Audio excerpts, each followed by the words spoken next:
tell us if the devices were similar? I don't have that information. Have the Needham police been contacted in reference to this investigation?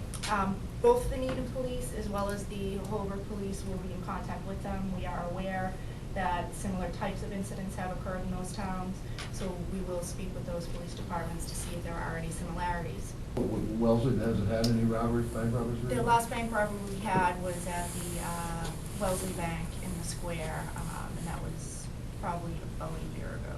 How soon did you evacuate Star Market and Rite Aid after?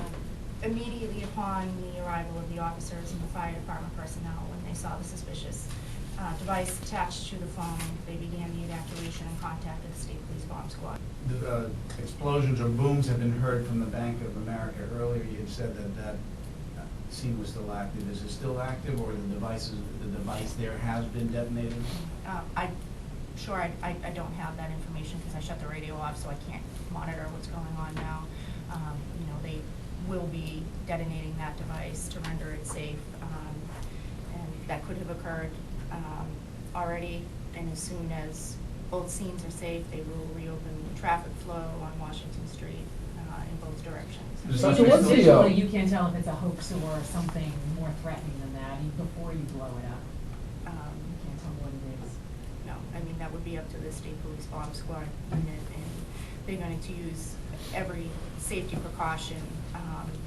I'm not sure what their exact protocol is for dealing with devices, but No idea on the car.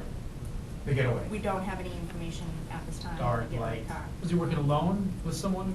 Somebody. At this time, it was just one individual that was in the bank. We have not received any further information as to whether there was someone else in the vehicle or anything of Was that nature. the robber seen driving the car, or did? That's just the reports that we got, that the individual fled the bank to the rear of the bank and then got into the vehicle.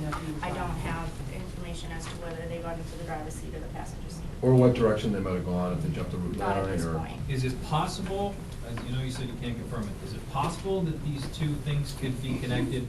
And if they are connected, hypothetically, what's your thoughts on the fact that someone would go to that type of length?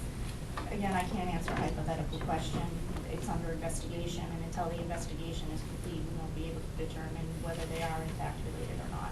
So unfortunately, we won't have any answers for you this evening as to whether or not the two incidents are indeed related. You don't hear things like this, like so much activity happened in Wellesley. Like a day like this is pretty extraordinary, when they say. It is. Unfortunately, crime can happen anywhere, so, we have unfortunately had a couple of bank robberies, in the past few years, but, crime can occur anywhere, so. Is there concern there's some sort of serial robber out there? It's too early to say. Again, we don't know whether this is related to Needham or Holbrook until the investigation is complete and detectives have had the opportunity to speak with representatives from the Needham and Holbrook Police Department. We can't comment as to whether it looks like